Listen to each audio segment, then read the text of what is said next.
નમસ્કાર વાલી મિત્રો, મારું નામ આકાશ સર છે. આમ તો તમારામાંથી ઘણા મને ઓળખે જ છે. જે નથી ઓળખતા તેને મારું નામ તો સાંભળ્યું જ હશે. મારો પરિચય આપી દઉં. આ નિશાળ જેમની છે ભીમજીભાઈ પાનેલિયા, તેમનો હું ભાણો છું. આ શાળાનો કેમ્પસ ડાયરેક્ટર છું અને 9 અને 10 ની અંદર ભણાવું છું. શાળાને લગતું જે પણ કંઈ ડિજિટલી છે, ઓનલાઈન છે, શિષ્યવૃત્તિને લગતું છે, એ બધું હું જ સંભાળું છું. આજે આ વિડીયો બનાવવાની જરૂર એટલે પડી છે કારણ કે છેલ્લા 2 મહિનાથી શાળાની અંદર ઘણું બધું ચાલી રહ્યું છે. તેમજ નોખી નોખી અફવાઓ પણ ઉડી રહી છે. આપણા જે જાગૃત વાલીઓ છે તેમના દ્વારા જ મને આ બધી વસ્તુઓની ખબર પડી છે. થોડાક દિવસ થાય ત્યાં કંઈક ને કંઈક મને નવું જાણવા મળી રહ્યું છે. એટલે થયું કે વિડીયો બનાવીને અમુક વસ્તુઓ જે છે તે ક્લિયર કરી દઉં, જેથી દરેક વાલીઓને જે પણ કંઈ હકીકત છે તેમની ખબર પડે. છેલ્લા 1 મહિનાની અંદર ઘણા વાલીઓની ઘરે જઈને મુલાકાત લીધી, તેમજ અમુક વાલીઓના કોલ પણ આવ્યા હતા. બધા વાલીઓની ઘરે નથી જઈ શકાણું, પરંતુ વાલીઓ દ્વારા જે પણ કંઈ જાણવા મળ્યું છે તે બધું હું આ વિડીયોની અંદર ક્લિયર કરવાનો છું. અમારી શાળાના જે આચાર્ય છે સલીમભાઈ, તે આવતા વર્ષથી શાળાએ આવવાના નથી. મોટાભાગના લોકોને ખબર જ છે, પણ બધાને નથી ખબર એટલે મેં જણાવી દીધું. આમ તો શાળાએ નથી આવતા, તેને 2 મહિના જેટલો સમય થઈ ગયો છે. હવે પહેલી અફવાની ત્યાંથી જ શરૂઆત થઈ. સાજેજારી રૂટના જે ગામો રહ્યા ત્યાંના વાલીઓને એમ હતું કે આ નિશાળ સલીમભાઈની છે, હવે એ જ નીકળી ગયા છે તો શાળા બંધ થઈ જશે. પરંતુ એવું કંઈ છે નહીં. આ શાળાની સ્થાપના મારા નાના શ્રી ભીમજીભાઈ પાનેલિયા, કે જેમને બધા શાળામાં દાદા કહીને બોલાવે છે, તેમને કરી છે. શાળા શરૂ થઈ તેને 18 વર્ષથી વધુ જેટલો સમય થઈ ગયો છે. શાળાની જમીન, મકાન અને ગ્રાઉન્ડની 100% માલિકી પહેલેથી તેમની જ છે. તેમાં ક્યારેય કોઈ પણ પાર્ટનર રહ્યું નથી. શાળામાં ઘરનું કોઈ હતું નહીં. દાદા પણ નિશાળે ન આવતા. 3 વર્ષ પહેલા જ્યારે હું અહીં સરકારી હાઈસ્કૂલમાં ઇન્ટર્નશીપ કરવા માટે આવતો, ત્યારે આ શાળાએ પણ આવતો. ત્યારે મને એવું લાગ્યું કે અહીં ઘરના એક વ્યક્તિની જરૂર છે. એ જ વર્ષે મારે ભણવાનું પૂરું થયું. હું પોતે BSc, MSc અને B.Ed છું. 2023માં હું આ શાળામાં જોડાણો. ત્યારથી હું અને મારા નાના પાર્ટનરમાં છીએ. અમારા 2 સિવાય બીજું કોઈ આ શાળાનું માલિક નથી. અમરડી ગામના વાલીઓની ફરિયાદને ધ્યાનમાં રાખીને દાદા પણ આવડી મોટી ઉંમરે છેલ્લા 3 વર્ષથી શાળાએ આવે છે અને ભણાવે પણ છે. મારા આવ્યા પછી છેલ્લા 3 વર્ષની અંદર તમે ઘણો બધો બદલાવ જોયો હશે. શાળાના જે જૂના વાલીઓ છે તે મને જ્યારે રૂબરૂમાં ભેગા થતા હોય છે ત્યારે મને કહેતા પણ હોય છે કે શાળામાં ઘણો ફેરફાર થઈ ગયો છે. અને જ્યારે કોઈ વાલી શાળાએ આવે કે ક્યાંક ભેગા થાય તો તેમને એક વાત લગભગ હું પૂછું જ છું કે શાળાની કોઈ ફરિયાદ હોય તો મને કહો, જેથી કરીને હું એને સુધારી શકું. તેમજ આ નવા વર્ષથી હું આચાર્યના પદ પર છું એટલે 100% કંટ્રોલ મારા હાથમાં છે. તેથી આ વર્ષથી તમને ઘણું બધું નવું જોવા મળશે. એટલે શાળા બંધ થવાની છે તે વાત ખોટી છે. શાળા રાબેતા મુજબ ચાલુ જ છે. જ્યારે દાદાએ શાળા બનાવી ત્યારે તે સિટીની અંદર પણ બનાવી શકે તેમ હતા, પરંતુ તેમને તેમના ગામના લોકો માટે અને આજુબાજુના લોકો માટે કંઈક કરવું હતું. એટલે આટલા વિસ્તારની અંદર ઓછી ફીમાં સારું શિક્ષણ મળે તે હેતુથી જ અહીં શાળા બનાવેલી છે. સરકારે શાળાને જે ફી લેવા માટેની મંજૂરી આપેલી છે તેનાથી પણ 2000 રૂપિયા ઓછી ફી લઈને અમે બાળકોને ભણાવીએ છીએ. શરૂઆતમાં જ્યારે આ શાળાના નવા ધોરણ માટેની મંજૂરી લેવાની હતી તેના માટે ગાંધીનગર જવાનું હોય છે. ત્યારે મંજૂરી આપવા માટે જે અધિકારી હોય છે તે અન્ય શાળાના માલિકોને ઘણું બધું કહેતા હતા, જેમ કે તમે મોટી કમાણી કરવા માટે શાળા બનાવી છે વગેરે વગેરે. ત્યારબાદ જ્યારે આપણી શાળાનો વારો આવ્યો ત્યારે તેમને જોયું આ શાળા એવા વિસ્તારની અંદર આવેલી છે કે તે મોટી કમાણી થઈ શકે તેમ નથી. મોટું ગામ કે તાલુકો હોય તો હજી કંઈક થઈ શકે, મતલબ કે માત્ર ને માત્ર શિક્ષણના હેતુથી જ શાળા બનાવેલી છે. એટલે એ અધિકારી એક સાથે ધોરણ 7 અને 8ની મંજૂરી આપી અને દાદાને ત્યાં જ કહી દીધું કે તમે નવા ધોરણની તૈયારી કરવા માંડો, નકર આ વસ્તુની જાણ પત્ર દ્વારા કરવામાં આવે છે. એના બદલે તેમને રૂબરૂમાં જ કહી દીધું. શિક્ષણના હેતુથી જ શાળા બનાવેલી છે એટલે આપણી શાળા ચાલુ જ છે, બંધ થવાની નથી. તેમજ જેને પણ આપણે ઓછી ફીમાં ભણાવીએ છીએ તે પણ ચાલુ જ રહેવાનું છે. 1-2 વાલીના તેના માટે પણ કોલ આવેલા હતા, તો તેની પણ ચોખવટ કરી દઉં કે અમુક વિદ્યાર્થીઓ કે જે અનાથ હોય કે મમ્મી અથવા પપ્પા ન હોય તેમને અમે ઓછી ફીમાં ભણાવીએ છીએ. તેમજ જેમના 2 થી વધારે સંતાનો ભણે છે તેમને અમે 100% ફી માફીની અંદર ભણાવીએ છીએ. તો તે પણ ચાલુ જ રહેવાનું છે.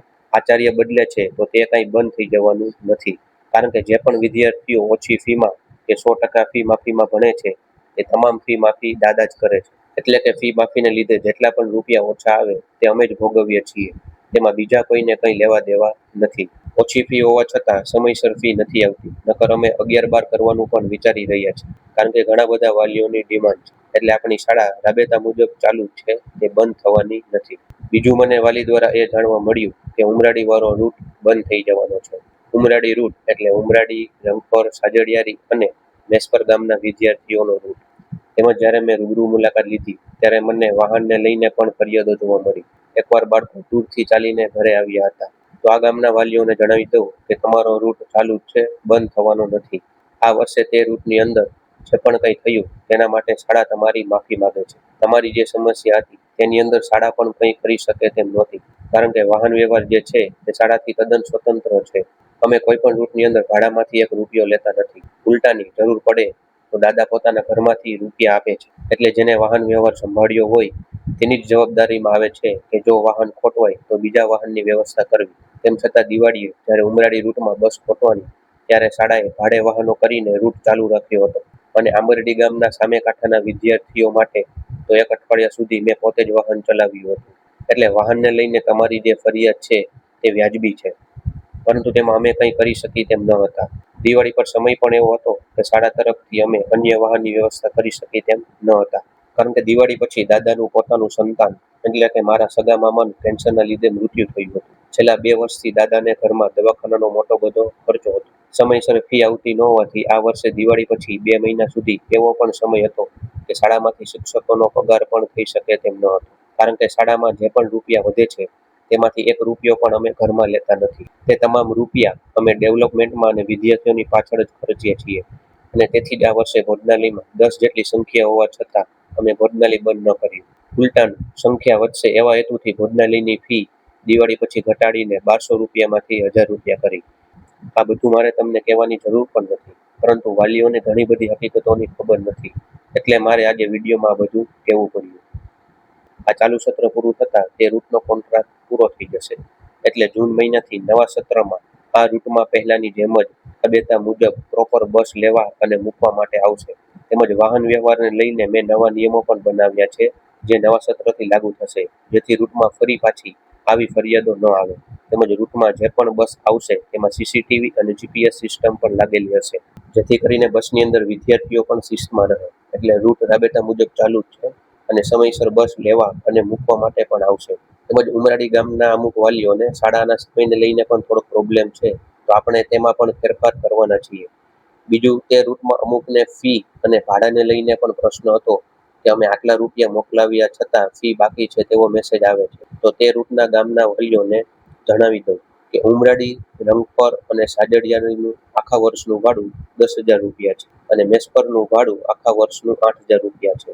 અને તે ભાડું પણ શાળા નક્કી નથી કરતી, તે જેનો વાહન વ્યવહાર હોય તે નક્કી કરે છે. એટલે કે તમે જે પણ રૂપિયા મોકલાવ્યા તેમાંથી ભાડું બાદ કરતા જે રૂપિયા વધે છે તે શાળાએ જમા થયા છે. અને તે જો ફી કરતા ઓછા જમા થયા હોય તો ઓટોમેટિક કોમ્પ્યુટર દ્વારા તમને ફી બાકી છે તેવો મેસેજ આવે છે. મોટાભાગના વાલીઓને મેઇન તો આ જ અફવાઓ અને ફરિયાદો હતી. આના સિવાય પણ ઘણું બધું છે, પણ તેની હું અહીં વાત નથી કરવાનો, કારણ કે જે પણ વાલીના મને કોલ આવ્યા હતા તેમને જે પણ ડાઉટ કે ફરિયાદ હતી તેને મેં સોલ્વ કરી છે.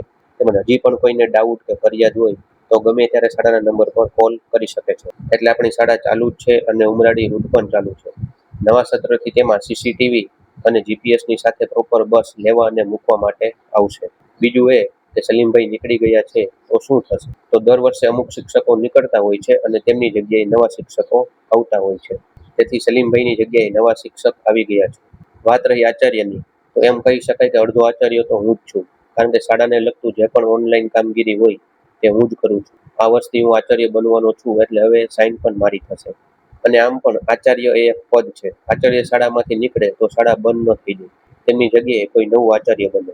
અત્યારે અમે ઓલરેડી 5 નવા શિક્ષકોની ભરતી કરી લીધી છે. તેમાંથી 4 તો જેન્ટ્સ છે અને 1 લેડીઝ, અને 1 શિક્ષક અત્યારે શાળાએ આવવા પણ માંડ્યા છે. બાકી મોટા ધોરણના જે બાળકો છે તેમને ખબર જ છે કે છેલ્લા 1 મહિનાની અંદર ઘણા બધા શિક્ષકોએ શાળાની મુલાકાત લીધી છે.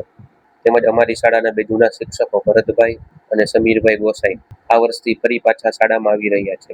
આ વર્ષથી શાળામાં અમે બીજું પણ કંઈક નવું શરૂ કરવા માંગીએ છીએ, એટલે વધારે શિક્ષકોની ભરતી કરી છે.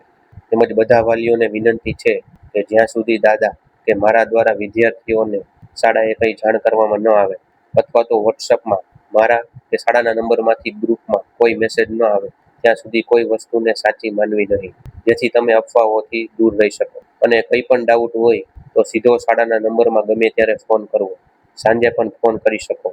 જેથી તમને હકીકતની જાણ રહે. કારણ કે શાળામાં સૌથી ઉપર દાદા છે, ત્યારબાદ હું, પછી આચાર્ય, પછી મુખ્ય શિક્ષક અને પછી શિક્ષક. એટલે જ્યાં સુધી હું કે દાદા કઈ જાણ ન કરી ત્યાં સુધી તે વાતને ઓફિશિયલી માનવી નહીં. બાકી મારું કામકાજ કેવું છે તે મોટા ભાગના વાલીઓને ખબર જ છે. હું બધાની, વાલી, વિદ્યાર્થી કે શિક્ષકની નાની કે મોટી ફરિયાદ હોય તે સાંભળું છું અને જ્યાં સુધી મેટર મારા હાથમાં હોય ત્યાં સુધી તેને હું સોલ્વ પણ કરું છું. બાળકોને તો મેં પ્રાર્થનામાં જ કીધેલું છે કે તમે ફરિયાદ કરો. જ્યાં સુધી તમે ફરિયાદ નહીં કરો ત્યાં સુધી મને ખબર નહીં પડે કે ક્યાં શું ચાલી રહ્યું છે. બીજું એ કે બાળકોને પણ ખબર છે કે શાળામાં મારાથી વધારે કડક કોઈ નથી અને ખોટું તો મારે જરાય પણ ન ચાલે. પછી તે વિદ્યાર્થીનું હોય કે વાલી.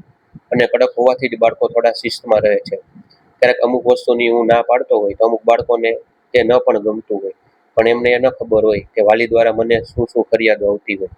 એટલે જવાબદારીના લીધે મારે એ કરવું પડતું હોય છે.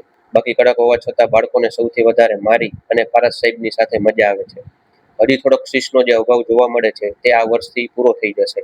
આમ પણ હમણાં પરીક્ષા પૂરી થાય એટલે શાળામાં સીસીટીવી નાખવાનું ચાલુ થઈ જશે. તેમજ નવા સત્રથી શાળામાં જે દુકાન આવેલી છે તે પણ બંધ થઈ જશે. બાળકોને ઘરેથી ઘરનો બનાવેલો જ નાસ્તો લઈને આવવાનો. સ્નેક્સ અને ફાસ્ટ ફૂડ જે છે તેના પર 100% પ્રતિબંધ. બીજું પણ ઘણું બધું કરવાનું છે, તેની જાણ પણ હું વિડીયો દ્વારા જ કરીશ. શાળાના નંબરમાંથી આ વિડીયો વાલીના વોટ્સએપ નંબર ઉપર પણ આવશે. તમે આ વિડીયો આખો જોઈ લો એટલે ઓકે લખીને મોકલવાનું છે, જેથી મને ખબર પડે કે તમે વિડીયો જોયો. 2-3 દિવસમાં બધા વાલીઓ આ વિડીયો જોઈ લે એટલે તમારા વોટ્સએપ પર અને શાળાના ગ્રુપમાં ઓનલાઈન એક ફોર્મ ભરવા માટેની લિંક આવશે. એ ફોર્મની અંદર તમારે અફવાને લગતી માહિતી આપવાની છે અને શાળાને લગતી જે પણ કંઈ ફરિયાદ હોય તે તેમાં લખવાની છે, જેથી નવા વર્ષથી અમે તે ફરિયાદને સોલ્વ કરી શકીએ. તે ફોર્મમાં તમારે તમારું નામ ક્યાંય લખવાનું નથી, એટલે અમને એ પણ નહીં ખબર પડે કે કોને કઈ ફરિયાદ કરી છે. એટલે તમારે મૂંઝાવાની કંઈ જરૂર નથી. બાકી બીજું કંઈ કામ હોય તો તમે મને અને પારસ સરને ગમે ત્યારે કોલ કરી શકો છો. આવતા અઠવાડિયાના રવિવારે 3 તારીખે તમારે બંનેને ટાટની પરીક્ષા આપવાની છે. પહેલા 26 તારીખે હતી, જે હવે એક અઠવાડિયું પાછળ ગઈ. તેમ છતાં છેલ્લા 1 મહિનાથી અમે વાલીની મુલાકાત કરી રહ્યા છીએ, જેથી કરીને અફવાઓને લઈને જે હકીકત છે તેની અમે જાણ કરી શકીએ. અમે પ્રાઇમરીની ટાટ 2 પાસ કરેલ છે, પણ આ વખતે 9 અને 10 માટેની ટાટની પરીક્ષા આપવાની છે. છેલ્લે એટલું જ કહીશ કે જે પણ કોઈ આ અફવા ઉડાવનાર છે તેને મારો એક જ પ્રશ્ન છે કે અમે તેને ક્યાં નડ્યા અથવા તો એવું શું ખરાબ કર્યું કે જેથી તેને આવી કરવાની જરૂર પડી. બાકી જે કોઈ એવું ઈચ્છે છે કે આ નિશાળ બંધ થઈ જાય તેને હું એટલું જ કહીશ કે ભવિષ્યમાં ક્યારેય એવું બન્યું કે આ નિશાળને બંધ કરવી પડે તો અમને એટલે કે મને કે દાદાને કંઈ ફેર પડે તેમ નથી. કારણ કે ફેર એને પડે કે જેને રૂપિયા કમાવા માટે નિશાળ બનાવી હોય અથવા તો શાળાની કમાણી પર નભતા હોય. અને અમારા બેમાંથી એકને પણ આ લાગુ પડતું નથી અને એટલે જ આ પ્રકારે અમે સેવા કરી રહ્યા છીએ. બંધ થાય તો પણ અમારા માટે સારું જ છે, કારણ કે અમારે આવડી મોટી જવાબદારી લેવી નહીં, ઘરમાંથી નિશાળમાં રૂપિયા નાખવા નહીં અને મારે મારા ગામ વીરપુરથી અહીં દરરોજ આવવું નહીં. સૌથી વધારે અફસોસ તો આ શાળાની સ્થાપના કરનાર દાદા એટલે કે ભીમજીભાઈ પાનલિયાને થયો છે. કારણ કે આટલા વર્ષો સુધી સેવા કરી, ઘણા બાળકોને ફ્રીમાં ભણાવ્યા, ઘણું બધું જતું કર્યું, તેમ છતાં આ વર્ષે આ બધું તેમને જોવા મળ્યું. થોડી ભૂલ અમારી પણ છે કે ભરોસો રાખીને અમુક લોકોને અમે થોડોક વધારે ડિસિઝન પાવર આપ્યો હતો, જેનો તેમને આગળ જતા મિસયુઝ કર્યો. તમે તમારા બાળકને બીજી શાળામાં મોકલવાના હોય તો અમે ક્યારેય રોકતા નથી, પરંતુ આ વિડીયોમાં મેં જે પણ કારણો કીધા, જો તેને લઈને તમે શાળા બદલાવાના હોય તો બદલાવતા નહીં. પરંતુ જો શિક્ષણને લઈને કોઈ ફરિયાદ હોય તો મને કહો. બાકી દરેક વાલીએ હું જે ફોર્મની લિંક મોકલું તે ફોર્મ ફરજિયાતપણે ભરવાનું છે, જેથી અમને ફરિયાદની ખબર પડે. જે પણ કંઈ ફરિયાદ હોય તે તમારે લખી નાખવાનું છે. તમારે મૂંઝાવાની જરાય પણ જરૂર નથી, કારણ કે તેની અંદર તમારે તમારું નામ લખવાનું નથી, જેથી અમને પણ ખબર નહીં પડે કે કઈ ફરિયાદ કયા વાલીએ કરેલી છે.